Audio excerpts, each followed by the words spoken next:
नमस्कार दोस्तों, स्वागत है आपका अपने YouTube channel GSP online study में। आज हम आपको फैक्टराइजेशन पढ़ाएंगे जो आपके मैथमेटिक्स का बहुत एक बड़ा हिस्सा है। फैक्टराइजेशन सीख करके आप बहुत सारे चीजों को आसानी से सीख सकते हैं। तो आइए जानते हैं क्या फैक्टराइजेशन होता क्या है। फैक्टराइजेशन की यहां पर डेफिनेशन देखिए लिखी हुई है। The process of finding two or more expressions whose product is the given expression is called factorization. Factorization का मतलब होता है कि एक एक्सप्रेशन दिया हुआ है, उसमें से आप एक, दो या तीन या चार फैक्टर निकाल दो उसके, उसी को फैक्टराइजेशन कहते हैं। तोड़ दो उसको। तो जैसे फैक्टर्स क्या होते हैं? When an algebraic expression can be written as the product of two or more expressions then each of these expression is called a factor of the given expression. देखिए मैं एग्जांपल से समझाता हूं आपको। जैसे मान लीजिए ये आपका एक्सप्रेशन लिखा हुआ है, तो ये क्या है? ये एक्सप्रेशन है, ये एक्सप्रेशन है और ये इसके फैक्टर है। ये फैक्टर है। ये क्या है? फैक्टर। फैक्टर जो है वो पूरे एक्सप्रेशन को डिवाइड कर सकता है कंप्लीटली। ये होता है फैक्टर। फैक्टर जिससे निकाला जाता है उसी को पूरा का पूरा डिवाइड कर देता है, उसको कहते हैं फैक्टर। ये है हमारा फैक्टराइजेशन। देखो ये एक्सप्रेशन दिया था, इससे हमने निकाल लिया ये, तो क्या हो गया? फैक्टराइजेशन। आप और एक चीज समझो, नहीं समझ पा रहे हो थोड़ा और समझो। देखो जैसे मैंने आपसे कहा कि x+2 और x+4 ये फैक्टर दिए गए हैं, ये दो फैक्टर दिए गए हैं, इससे एक्सप्रेशन निकालो। तो मैंने x को ले लिया, x+4 किया, और 2 को ले लिया, x+4 किया। तो आपने x का x से स्क्वायर किया तो x², फिर 4x, फिर 2x, फिर 2 चौके 8 आ गया। तो x² + 6x + 8 आ गया। ये थे प्रोडक्ट फैक्टर। इनका प्रोडक्ट एक्सप्रेशन जो प्रोडक्ट हुआ वो एक एक्सप्रेशन बन गया। देखो अब आप इसको चाहे इससे डिवाइड करो तब भी कंप्लीटली डिवाइड हो जाएगा, इसको चाहे इससे डिवाइड करो तब भी कंप्लीटली डिवाइड हो जाएगा। अगर कंप्लीटली डिवाइड हो जा रहा है तभी वो फैक्टर कहलाता है। समझ गए? अब सुनो, जैसे मैंने आपसे कहा कि x² + 7x + 12 है, इसके फैक्टर ज्ञात करो। तो आपने क्या किया? इसके टुकड़े कर दिए, 4x + 3x और +12। x कॉमन ले लिया, x+4 + 3 कॉमन ले लिया, x+4। तो आपका आ गया एक ब्रैकेट में x+3, एक ब्रैकेट में x+4। ये इसके कहलाते हैं फैक्टर। फैक्टर देखो ऐसे भी निकाले जा सकते हैं। मान लीजिए आपके पास ऐसे कोई एक्सप्रेशन लिखा है, जैसे 3x² माइनस में 4xy। अब इसका फैक्टर कैसे निकालें? तो देखो दोनों में कॉमन क्या है? यहाँ x है, यहाँ x है, x ही कॉमन है, बचा 3x - 4y, तो इसका ये फैक्टर हो गया। ये देखो इसका ये भी फैक्टर और इसका ये भी फैक्टर, जैसे इसका ये भी फैक्टर, इसका ये भी फैक्टर। तो आपने समझा क्या?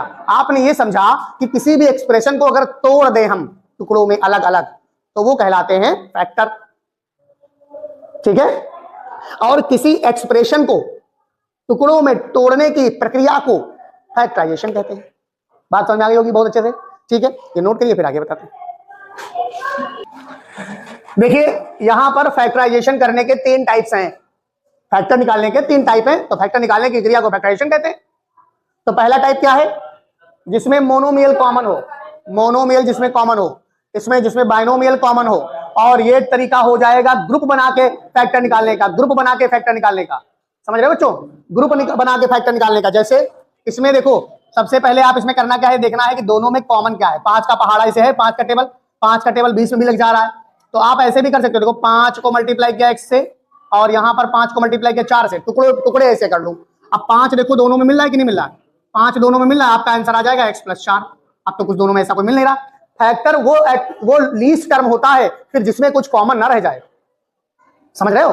फैक्टर वो लीस्ट टर्म होता है जिसमें कुछ कॉमन ना रह जाए। अब जैसे ये क्वेश्चन है तो इसके टुकड़े कर लो। 3 किया, x किया, फिर x किया, फिर y किया। 3 गुणे 2 गुणे x गुणे y तोड़ लिया टुकड़ों में एकदम से। देखा हमने कॉमन क्या है? 3 कॉमन है, x कॉमन है और y कॉमन है, और कुछ कॉमन नहीं है। तो हमने क्या देखा? 3xy, यहाँ क्या बचा? केवल x बचा। यहाँ 3xy, यहाँ पर 2y। ये आपका आंसर आ गया। आंसर आया कि नहीं आया? बताओ, आया आंसर? ये होता है जिसमें एक ही मोनोमियल टर्म्स कॉमन है। देखो ये है कॉमन। अब आगे आ जाओ ये वाली ट्रिक देखने के लिए। इसमें क्या हो जाएगा? इसमें आपको ऐसा एक पूरा का पूरा टर्म मिलेगा, बाइनोमियल कॉमन मिलेगा। तो सबसे पहले आपने देखा 2x - 3y आपने कॉमन ले लिया और 5a + 2b दूसरे ब्रैकेट में रख दिया। ये देखो एक ही लाइन का आंसर है केवल। जो दोनों में कॉमन है उसको अलग कर लो। देखो दोनों में कॉमन है, अलग कर लिया, ये मिला करके यहाँ रख दिया। ऐसे भी क्वेश्चंस आते हैं पेपर में। अंदर फिर लास्ट में आपको कोई भी फैक्टर मिलना नहीं चाहिए, सवाल गलत हो जाएगा। इसमें देखिए 4x plus 5y, 4x plus 5y। तो पहले आप 4x प्लस 5y कॉमन ले लो, तो बचेगा क्या हमारा 8 बचेगा, और 4x प्लस 5y बचेगा। क्यों बचेगा? क्योंकि स्क्वायर था। और यहां पर बचा हमारा कितना 12 बचा। अब मेरे बच्चों ये क्वेश्चन सही अभी नहीं है, क्योंकि ये तो मान लो आपने 4x प्लस 5y कॉमन ले लिया, लेकिन अब ये 4 भी कॉमन है, क्योंकि 4 के पहाड़े में 8 और 12 दोनों आते हैं, तो हम 4 भी बाहर निकाल लेंगे। अब ये हमारा आंसर सही हो जाएगा 2, 4x प्लस 5y माइनस 3। इसको एक बार और ऐसे करके लिख दो, 4x प्लस 5y, और ये 2 चौके 8x हो जाएगा, 2 पंचे 10y हो जाएगा, माइनस का 3। ये आपका आंसर है ना। ये जो, तो अब ये देखो, अब ये ग्रुप बना करके करा जाता है। देखो इसमें तो कुछ कॉमन है नहीं भाई, तो हम क्या करेंगे, जहां ए यहां पर भी है और यहां पर भी है, यहां पर भी है, इनमें से कोई भी एक पद यहां पर रख लो, ए स्क्वायर में ए बी रख दो, चाहे ये वाला यहां पर रख दिया, ये वाला यहां पर रख दिया, और पहले ए सी रख लो, फिर बी सी रख लो। तो आपने देखा पहले में ए कॉमन है तो ए प्लस बी बचेगा, दूसरे वाले में सी कॉमन है, ए प्लस बी बचेगा। ये आपके उत्तर सही होने का प्रमाण है, क्योंकि दोनों पदों में ए प्लस बी आ गया, दोनों में ए प्लस बी आ गया एक बार, और जो ए प्लस सी है वो मिला के अलग ब्रैकेट में रख देते हैं।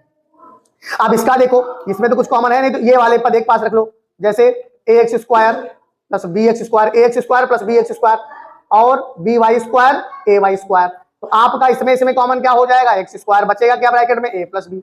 इसमें क्या हो जाएगा, वाई स्क्वायर बचेगा क्या ब्रैकेट में, बी प्लस ए। बी प्लस ए को लिखो, और बी प्लस ए को हम लोग ए प्लस बी भी लिख सकते हैं। तो जो दोनों ब्रैकेट्स में कॉमन है उसको एक बार लिख लो, और ये अलग ब्रैकेट में उतार के लिख दो। ये आपके 3 तरीके के क्वेश्चंस आएंगे एक्सरसाइज 7A में। चैप्टर नंबर 7 चल रहा है, आर एस अग्रवाल की बुक है, और ये चैप्टर नंबर 7 है। चैप्टर नंबर 7 मैंने आपको डिटेल में पढ़ाया कैसे फैक्टर करोगे। अब हम आपको जब 7A एक्सरसाइज कराएंगे, पूरी की पूरी एक्सरसाइज कराएंगे, चाहे जितने क्वेश्चन हो, आर एस अग्रवाल की बुक से 7A एक्सरसाइज आपको अगले वीडियो में कराई जाएगी। तब तक उनमें जो क्वेश्चन आएंगे वो टाइप 1, टाइप 2 और टाइप 3 के आएंगे।